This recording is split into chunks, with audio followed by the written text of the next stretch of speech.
Boa noite a todos. Boa noite, professor. Boa noite, Carolina. Está tudo bem com vocês?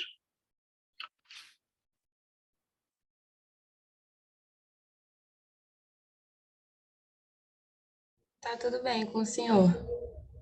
Também está.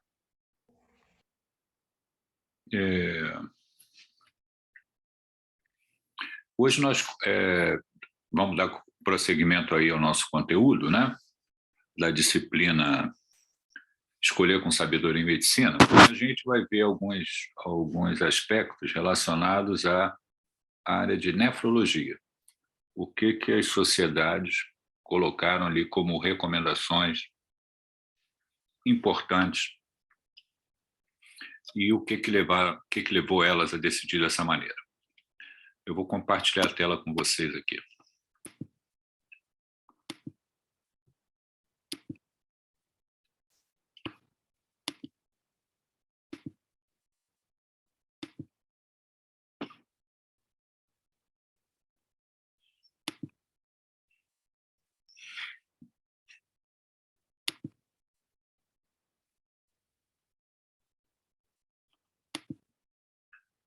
Vocês estão vendo o slide?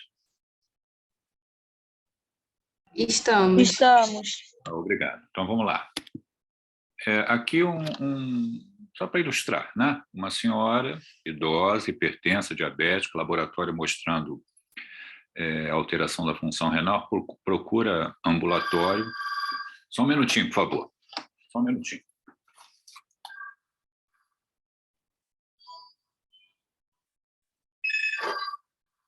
Alô? Alô? Sim.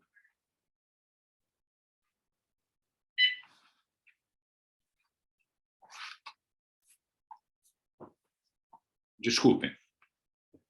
Já com queixa de dor lombar, já apresentou episódios anteriores de dor.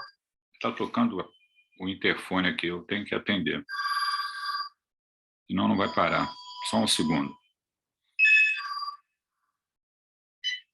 Alô? Você está discando errado, meu amor.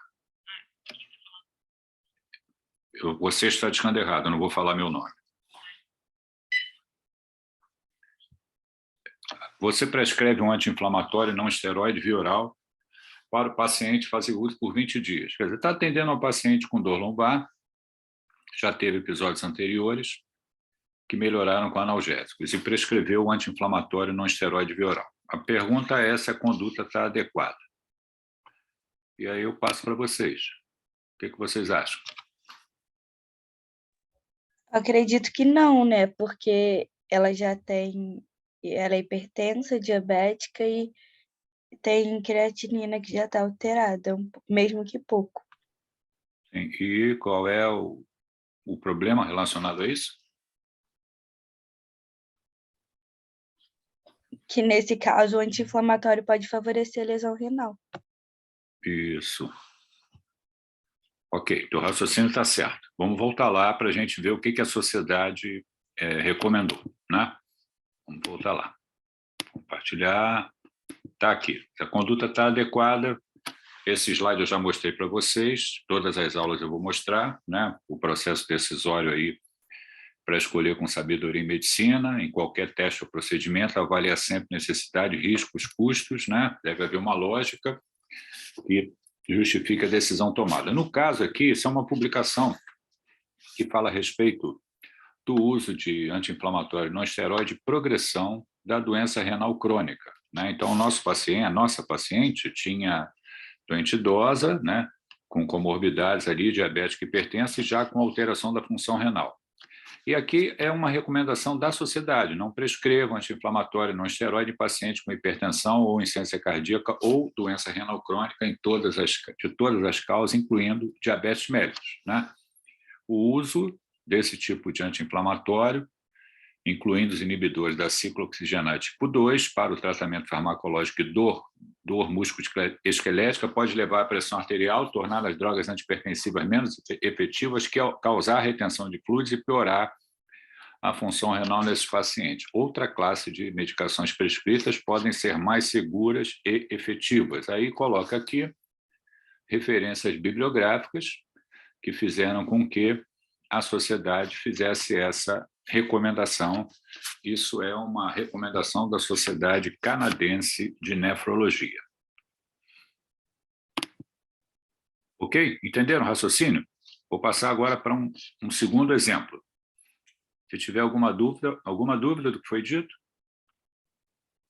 a recomendação da sociedade, ela procura orientar ali o médico que está na ponta da linha a tomar decisão em questões relevantes, em questões comuns ali que os sócios escolheram, votaram e um comitê da sociedade organizou as recomendações.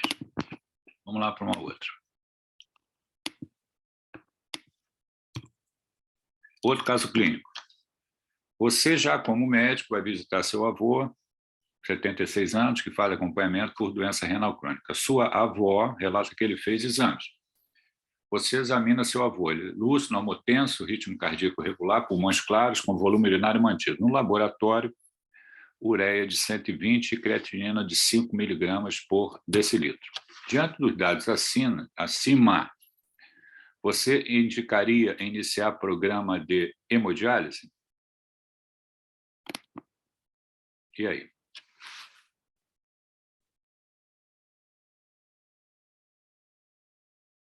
Essa creatinina está muito alta, né, professor? 5? Está alta. Então, significa... Mas ele está compensado, Mas ele né? está bem, né? É, ele está Ele bem. tá bem. É, ele tá sem clínica de nada, né? Isso. É um E problema. ele já tem uma doença, ele já é doente renal. Sim, ele preenche critérios ali para doença renal crônica, né? O laboratório está compatível com, né? A pergunta é se você providenciaria alguns itens ali para colocar em diálise. O que vocês acham? Sim ou não e por quê? Né? O médico vai ficar com dúvida algumas vezes, né? E aí vai ter que recorrer à literatura, como sempre temos que fazer, né? E no caso específico desse problema que eu estou descrevendo, né? Isso é uma das recomendações da Sociedade de Nefrologia. Vamos ver qual é o raciocínio. Vamos lá. Deixa eu voltar aqui a compartilhar a tela.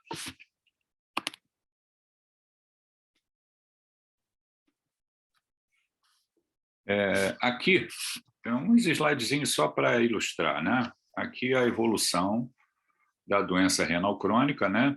Desde risco aumentado, dano, diminuição da taxa de filtração glomerular e a falência renal, podendo levar o paciente ao óbito. Ali, uma série de complicações que podem ocorrer durante toda essa fase, né? Durante toda essa trajetória, medidas que são tomadas, né? Para screening, para redução de risco, para diagnóstico e tratamento das comorbidades, né? Tentando diminuir a progressão da doença, né? Até que o doente chegue ali no estágio, né? Onde ele precisa do suporte dialítico ou, mais adiante, ser encaminhado para transplante. Por exemplo, aqui tudo isso é decidido de acordo com o cálculo do clearance da creatinina, que é uma formulazinha usada para calcular o clearance, e aqui os estágios da doença renal, com um clearance menor do que 15, né? Como taxa de filtração glomerular, ml por minuto, né? Por área de superfície corporal, é caracterizado como estágio de doença renal 5, né? Nessa fase, a conduta é que o doente seja colocado em suporte dialítico, né? Aqui é um trabalho publicado sobre esse tema, falando um trabalho controlado, randomizado, de um início, o início, digamos assim, precoce, né? Da diálise e o início tardio da diálise. É um artigo interessante, já publicado há 12 anos, né? Do New England, incluiu bastante doentes. A conclusão do artigo é que iniciar precocemente, né, uma diálise planejada em pacientes com estágio 5 de doença renal crônica não foi associada com melhora da sobrevida ou desfechos clínicos, quando comparado com o início tardio.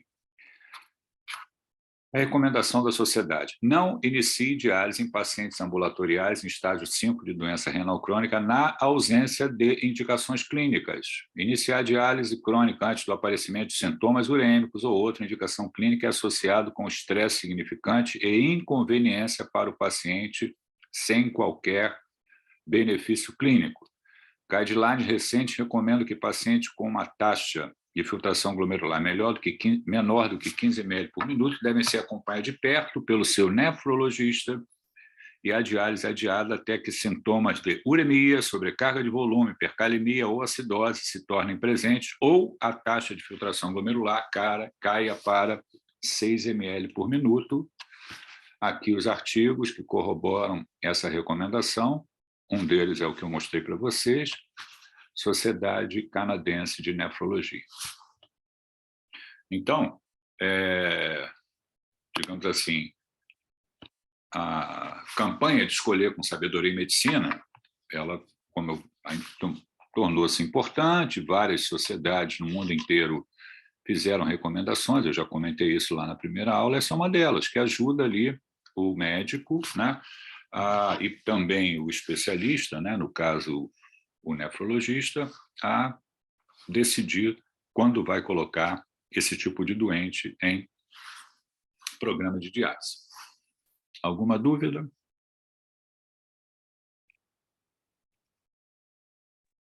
Professor, Não, professor, tranquilo. Não? No caso, a diálise só é recomendada a paciente com taxa de filtração igual na 5 lá, então. Não é isso que está escrito isso ali. Está escrito o seguinte: menor do que 15 tem indicação de suporte, mas se o doente não tem clínica, né, relacionada ali a sobrecarga de volume, sintomas urêmicos, hipercalemia, você pode aguardar até que esses sintomas, acidose, até que esses sintomas estejam, esses dados clínicos ali e laboratoriais estejam presentes. Ou a taxa de filtração glomerular é menor do que 6 ml por minuto. Entendeu? Entendi, obrigada. O estágio 5 é menor do que 15, né? Mas aí ele está com esse detalhe. Se o doente está bem clinicamente, aguarda, porque não traz benefício você colocar logo o doente em diálise. Você pode acompanhar a evolução clínica do doente e, mais adiante, colocar o doente em programa de diálise. Tá? Vocês estão tendo a disciplina de nefrologia? estamos. Então, Que bom. É o Mitsu que dá aula para vocês? é sim. Aham. Eu já dei aula com ele uma época também, a gente dava aula junto, dava uma disciplina junto. Gente fina, né? Gente muito boa, né?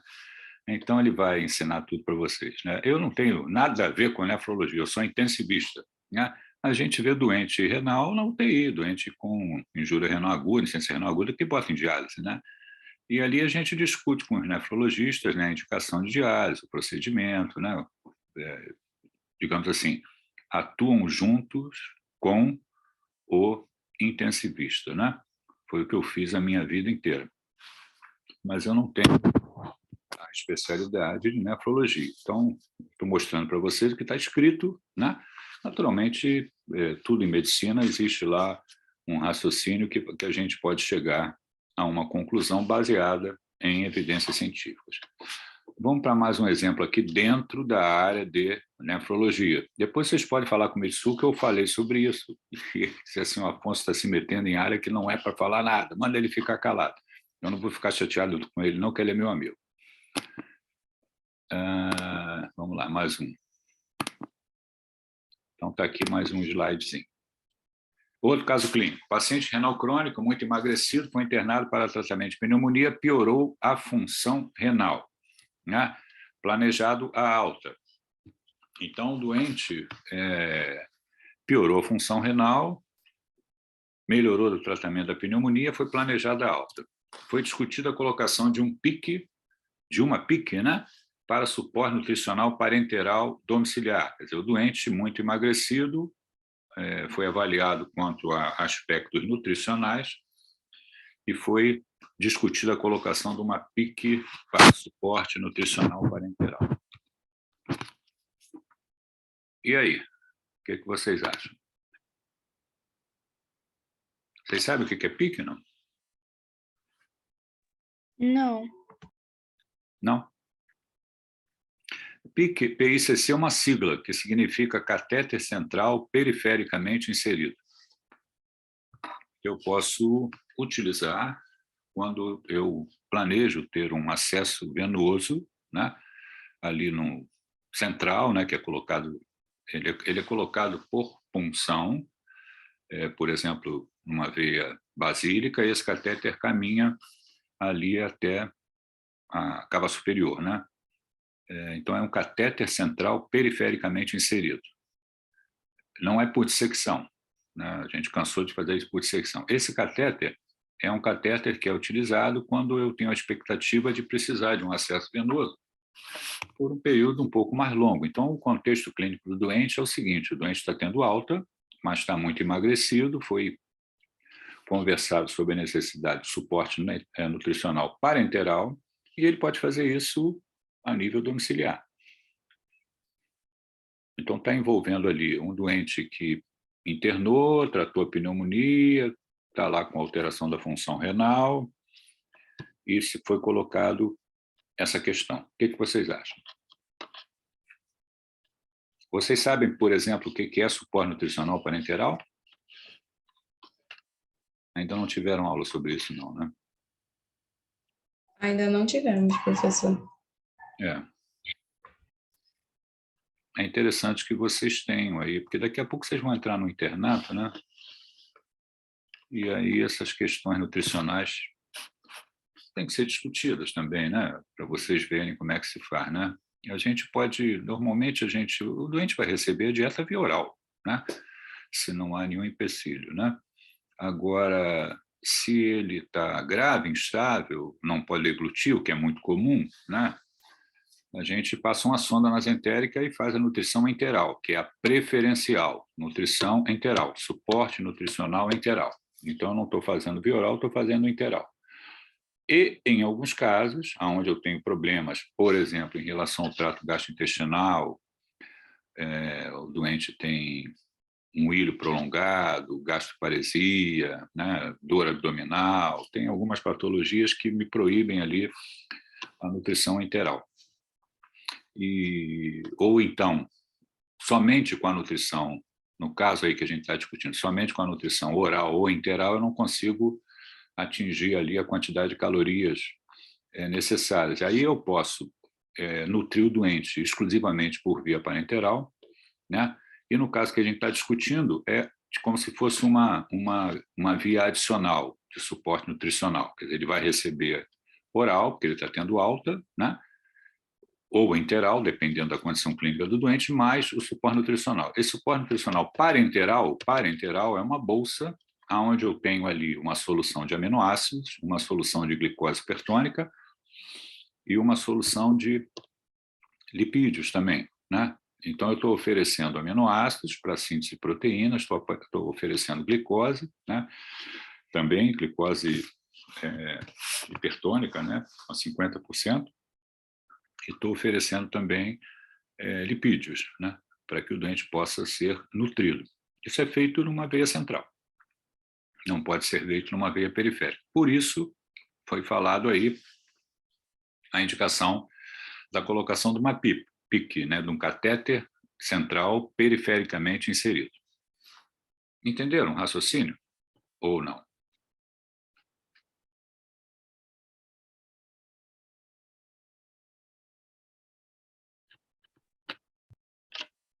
Entendi. Vamos ver o que a sociedade recomenda em relação a isso. Vamos lá. Então, está aqui. Vamos ver, compartilhar, está aqui. O que a sociedade recomenda? Está lá, ó. Não implante catéter central inserido perifericamente, que é o PIC, né, em pacientes em estágio 3 a 4 de doença renal crônica sem consultar nefrologia. Por quê? Preservar veias é crítico para pacientes com estágio 3 a 5 de doença renal crônica, né? Fístulas arteriovenosas são os melhores acessos para hemodiálise, com poucas complicações e menor mortalidade quando comparado com catéteres. Punções excessivas lesam as veias, destruindo sítios potenciais para a fístula artéria venosa. Excessos de pique e a punção de veia subclávia pode causar trombose e estenose de veia central. Consulta com a nefrologia. Inicialmente aumenta o uso de fístula artéria venosa no início do programa de hemodiálise e pode evitar tais implantes e punções desnecessárias. Referência bibliográfica, Sociedade Americana de Nefrologia. Então, vejam, a sociedade ela está sendo contra a colocação desse tipo de catéter se o doente tem, e o nosso doente tinha lá, eu escrevi assim, piorou a função renal. Se piorou a função renal, existe o risco de progressão e entrar em diálise. Então, esse modelo de doente não é doente para botar pique, porque eu vou perder um acesso venoso que pode ser necessário mais adiante, né, por causa da trombose que pode ocorrer, para a confecção de uma fístula artéria venosa que o doente vai precisar para entrar em programa de hemodiálise. Entenderam? Sim, professor. Não é um raciocínio simples, né? Mas é um raciocínio que, digamos assim, tem que ser feito e a decisão tem que ser tomada e baseada em dados científicos. O colega da nutrição, da comissão de suporte nutricional, o nutrólogo, provavelmente não sabe disso que está sendo falado aqui, né? Cabe lá ao colega que está acompanhando o caso, se ele piorou a função renal, né? Perguntar ao nefrologista, o que você acha a respeito disso? Bota uma pique ou não bota uma pique? Ele vai dizer, olha, não deve colocar por isso, por isso, por isso, por isso.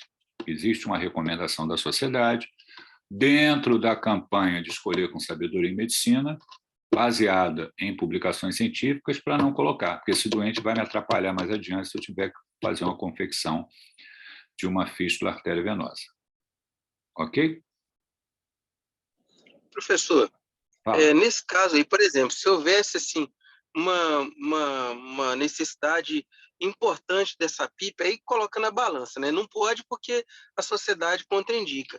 Mas existiria alguma alternativa ou não? Não, suspende mesmo, não coloca. Não entendi a sua pergunta em relação ao quê? A PIC?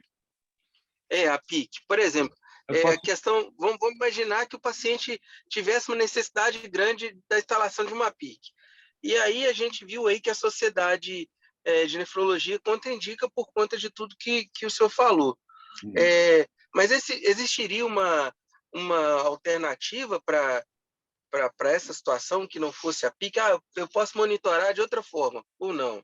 Não, eu posso usar outro tipo de acesso, que não seja PIC. Eu posso botar um catéter comum, que eu vou usar durante um tempo menor, depois eu troco. Entendeu? Tá. É porque eu achei que não podia colocar nem o acesso comum, por isso que tirou a dúvida. Não, eu posso botar, por exemplo, funcional, uma jugular, e usar uma jugular, ao invés de botar um catéter perifericamente inserido em veia central. Porque eu vou precisar da veia ali, naquela região, para a confecção da fístula. Vai me atrapalhar. Uma punção de jugular não me atrapalha para eu colocar uma fístula mais adiante. Eu vou tirar aquele catéter ali, no máximo, com 2 semanas eu vou tirar. Entendeu? É um detalhe. Entendi, obrigado. Mas é um detalhe importante. Então, tem que ter esse tipo de informação para poder decidir com sabedoria, né? Escolher com sabedoria. Professor, tem uma dúvida. Oi? Pode falar. No caso dessa fístula aí, ela é realizada com qual propósito, assim? É porque eu estou meio por fora, assim, dessas Não, coisas. vocês estão fazendo nefrologia, não é? Sim. Então, quando o doente precisa, se você dentro, é só você está em Vassouras, você vai ali no hospital, existe um programa de renal crônico ali, doentes que são de programa de diálise, de renal crônico. Tem vários doentes que vão lá todo dia no hospital, normalmente o doente faz isso 3 vezes por semana. Segunda, quarta e sexta de manhã, segunda, quarta e sexta à tarde, terça, quinta e sábado. Vai lá 3 vezes por semana fazer diálise. O hospital tem um programa de renal crônico. Você vai ver que praticamente todos os doentes, quer dizer, todos os doentes que estão ali dialisando, com a máquina de hemodiálise, tem uma fístula. Foi feita uma confecção de uma fístula para que ele possa receber o suporte dialítico. Fora isso, a outra opção que tem é a colocação de diálise peritoneal, que pode ser feita a nível ambulatorial também. Tem uma cicladora que o doente pode ficar em casa e fazer programa de diálise peritoneal em casa, na sua própria residência, né? Coloca um catéter chamado de Tenkoff, no abdômen, e é feito ali a diálise peritoneal. E isso é feito em casa. Então, tem doente, a maioria dos doentes são de programa de hemodiálise. E o programa de hemodiálise, a maioria dos doentes usa uma fístula arteriovenosa, que é confeccionada pela vascular para poder fazer o programa de diálise. Ele pode também usar um catéter inicialmente, venoso central, um catéter próprio para hemodiálise, e depois a fístula é feita, maturada, e passa a usar a fístula. Então, ele coloca um outro catéter também, que chama-se permiquete, que pode ser usado também para hemodiálise. Vocês vão ao hospital, fala com o Mitsu, vai lá ver o programa de renal crônico, vai encontrar a máquina, vai encontrar o...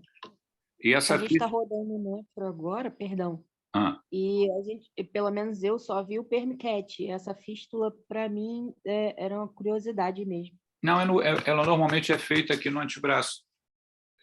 O colega da vascular faz um dopplerzinho, e aí ele faz a confecção da fístula. Ele emenda a artéria na veia, ou a veia na artéria. Por isso é que chama-se FAV, fístula artéria venosa. E aquilo ali, quando ele faz essa emenda, aquilo aumenta o fluxo e permite que seja feita a punção, né? Tem a punção para retirar o sangue, a punção para devolver o sangue nessa fístula, né? E o sangue passa ali na máquina, no filtro, na hemodiálise e retorna para o paciente. É assim que é feito, entendeu? Isso dura um período longo, o doente vai dialisar pela fístula um período longo. Então, os doentes de programa normalmente confeccionam uma fístula e ficam fazendo diálise 3 vezes por semana. Quando eles podem ser transplantados, eles são encaminhados, né, continuam a diálise até que possa ser feito o transplante de rim. Olha que eu estou me metendo em coisa que não é da minha área, mas eu sei porque a gente vive dentro do hospital, né? Quem vive dentro do hospital tem que ser curioso, né? Mesmo que não seja aquilo que exatamente você faz, mas você está vendo, o que é isso aqui, como é que funciona? Pronto, tá.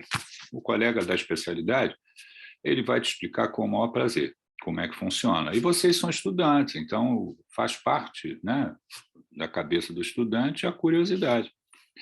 Vocês não podem passar pela disciplina de nefrologia sem ver lá uma diálise funcionando, uma hemodiálise funcionando. Eu posso até explicar para vocês aqui como funciona a hemodiálise, né? Mas é melhor que vocês vejam ao vivo e a cores ali como é que a diálise funciona, como é que é feita uma hemodiálise. Ok? Tá joia, professor. Muito bem. Vamos para mais um exemplozinho aqui.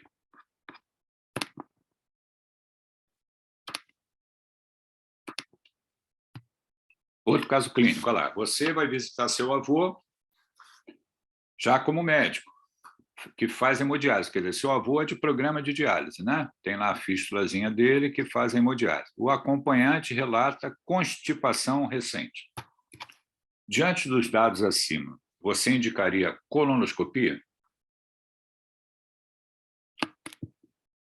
E aí?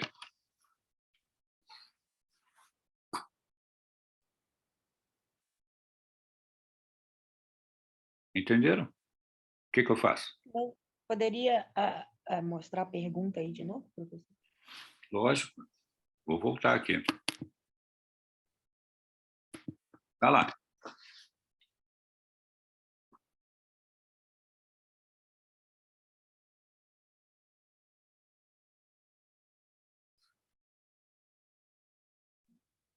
Bom, eu fico na dúvida porque é um paciente já bastante idoso, né? E ele ficou com constipação agora, ele já tinha antes. Essa é a questão. Está escrito ali constipação recente. Isso é tudo caso hipotético que eu inventei para a gente discutir. Eu não sei, eu tentaria um exame de imagem diferente primeiro. Qual? De repente uma radiografia, para ver se tem algum fecaloma, alguma coisa assim.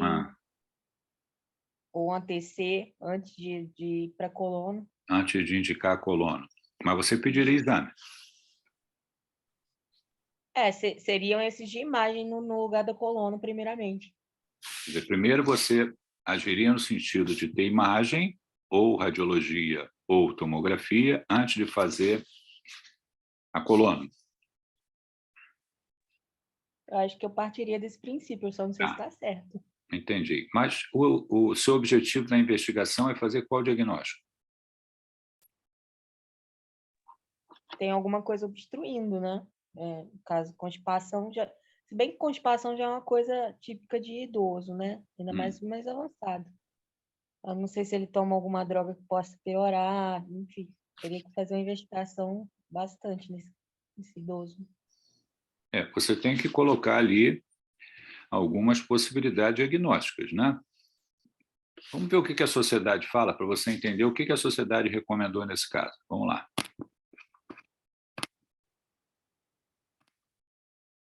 Olha só. Não faça rotina de screening de câncer, para screening de câncer, né? De rotina para pacientes com diálise com expectativa de vida limitada, sem sinais e sintomas. Devido à alta mortalidade entre pacientes com doença renal crônica, no estágio final, screening para rotina de investigação de câncer, incluindo, né, mamografia, colonoscopia, teste do PSA e Papa Nicolau, em pacientes com diálise, com expectativa de vida limitada, como aqueles que não são candidatos para transplante, não é custo efetivo e não melhora a sobrevida. Testes falsos positivos podem causar perigo ou dano, procedimentos desnecessários, tratamentos excessivos, diagnósticos que trazem confusão e aumento do estresse. Um approach individualizado, uma abordagem individualizada para screening de câncer, incorporando fatores de risco relacionados de câncer relacionado ao paciente, expectativa de sobrevida e status de transplante é requerido. Referência bibliográfica, Sociedade Americana de Nefrologia. Viu o que a sociedade recomendou? Quer dizer, você não deve ser excessivo nesses doentes, tem que tomar cuidado. Quer dizer, uma constipação de início recente, num doente idoso, é comum que tenha constipação. Será que eu não consigo resolver isso no primeiro momento de outra maneira? É lógico que eu posso pensar que tem lá um câncer de cólon, né? Mas a primeira atitude talvez não seja, nesse modelo de doente, já submetê-lo a exames complementares, podendo chegar, inclusive, a uma colonoscopia. Talvez eu possa questionar, obter um pouco mais de informação, como é que está indo a dieta, né? Será até examinar o doente, fazer um toque retal, ver se tem lá fecaloma, modificar a dieta dele, ver se eu posso melhorar, ter informações adicionais para eu não, vamos botar um termo assim, atropelar logo, né? Existe a possibilidade de câncer, vou fazer a colonoscopia, né? É isso que a sociedade está orientando. Usar bom senso, né? Num doente idoso de programa de diálise que tem uma expectativa de vida diminuída, né? Senão eu vou começar a fazer exame, ele vai levar 3 meses fazendo exame e não chega a uma conclusão final. Não estou dizendo que não deva ser feito. A gente deve pesar riscos e benefícios. É isso que a sociedade está recomendando. Entendeu? Sim. Eu botei ali avô de propósito, né? Por que eu botei avô? Não tem.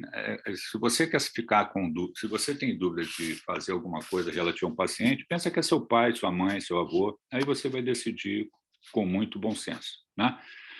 Então, todos os cuidados necessários. Por isso que, de brincadeira, eu botei avô. Quer dizer, não tem ninguém mais importante que seu avô. Eu vou pegar ali meu avô, vou levar para o hospital, vou internar, vou fazer colonoscopia, a troco de quê? Né? Por causa de uma constipação que eu poderia tentar resolver de outra maneira. Não é um abdômen agudo, o doente não está obstruído. Então, eu posso tentar agir de uma maneira, digamos assim, mais simples e depois, dependendo da evolução e das preferências ali dele, se ele for lúcido, ele vai dizer, olha, eu não quero, ou quero, né? Aí você vai decidir o que é melhor ser feito naquele contexto. A medicina não é fácil, a medicina é difícil, né? porque você tem que levar em consideração uma série de aspectos. O que a sociedade está falando é o seguinte: desse modelo de doente, renal crônico, idoso, com uma expectativa reduzida, de vida reduzida, não avançar o sinal sem necessidade. É isso. Alguma dúvida?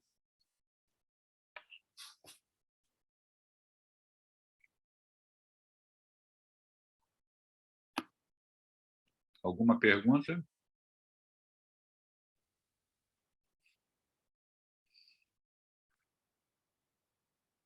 Não?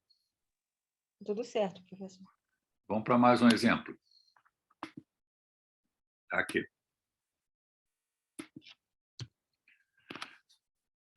Paciente que faz acompanhamento por litíase renal interna com infecção urinária. Cultura revela micro-organismos somente sensíveis aos aminoglicosídeos. Você prescreve de que forma?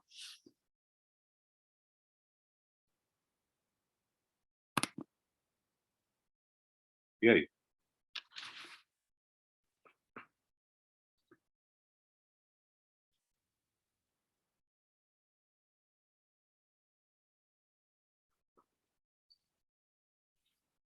A primeira pergunta é o seguinte: eu preciso usar os aminoglicosídeos nesse doente?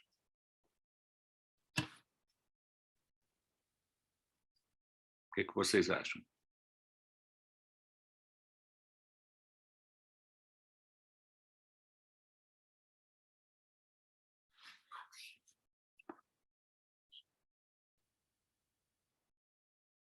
Ninguém responde? Não Professor, sei, pode- professor.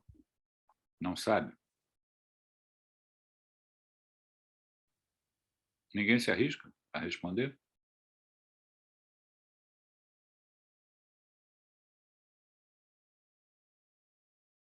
Eu não tenho outra opção, porque se a doente tem um foco urinário, né, ela é admitida para tratamento, faz a cultura, e a cultura vem positiva lá, mais de 100 mil colônias, Escherichia coli, só sensível ao aminoglicosídeo, eu tenho que prescrever o aminoglicosídeo.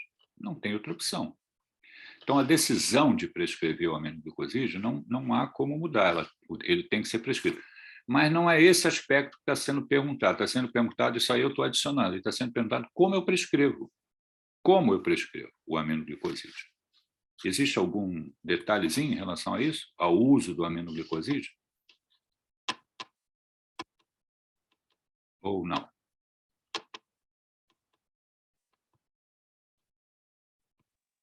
Não me lembro, professor. O grande problema com o uso do aminoglicosídeo é a nefrotoxicidade.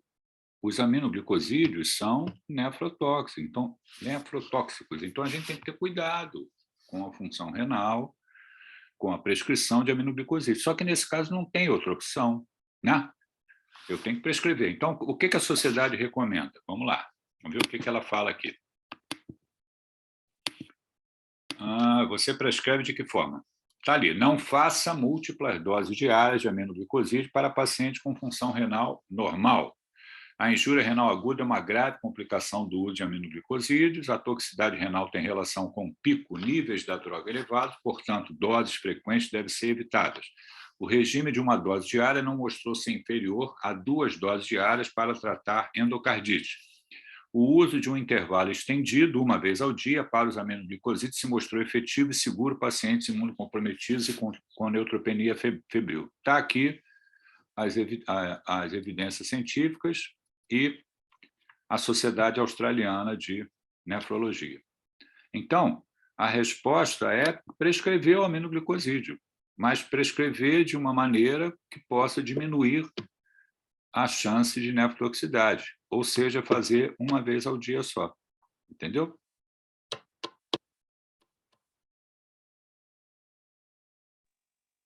Entendi, professor. Então, vejam, são várias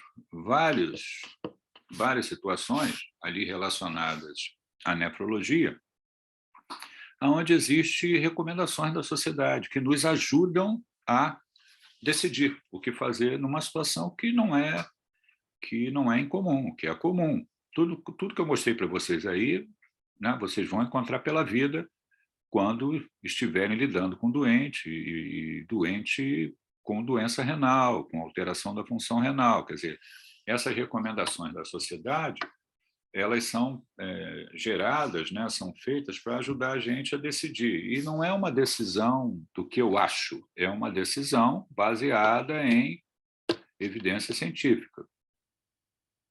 Entenderam o sentido das recomendações da Sociedade de Nefrologia com os casos que foram apresentados? Ficaram com alguma dúvida? Deu para entender, professor. É lógico que quando você faz a especialidade, né, você se aprofunda, né, ali naquela área de conhecimento, mas ainda assim, né, eu falei para vocês na primeira aula, a sociedade da especialidade é que geram as recomendações, né, para ajudar os associados, os especialistas a decidir em situações comuns em que todos veem, né?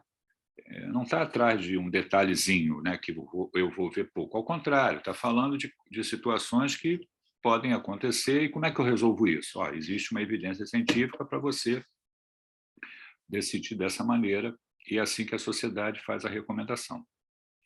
Ok? Entenderam?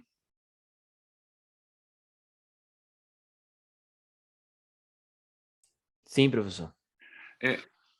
Alguma dúvida adicional ao que eu estou falando? Se eu puder esclarecer. Na semana que vem a gente vai falar de outra área. Outra área.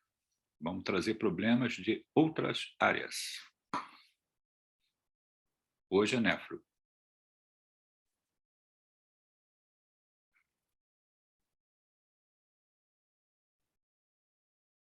E aí?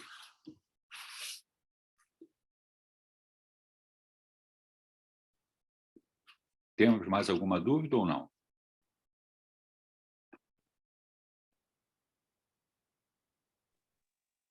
Tudo bem, professor. Acho que não. Não? Então tá bem. Então vamos lá botar o nome, a matrícula.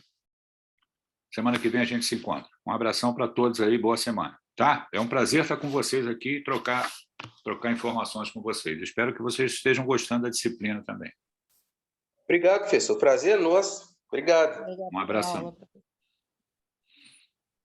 E dá um abraço aí no Mitsu, quando vocês encontrarem com ele. Pode dizer que eu mandei um abraço para ele. Ele é gente muito boa.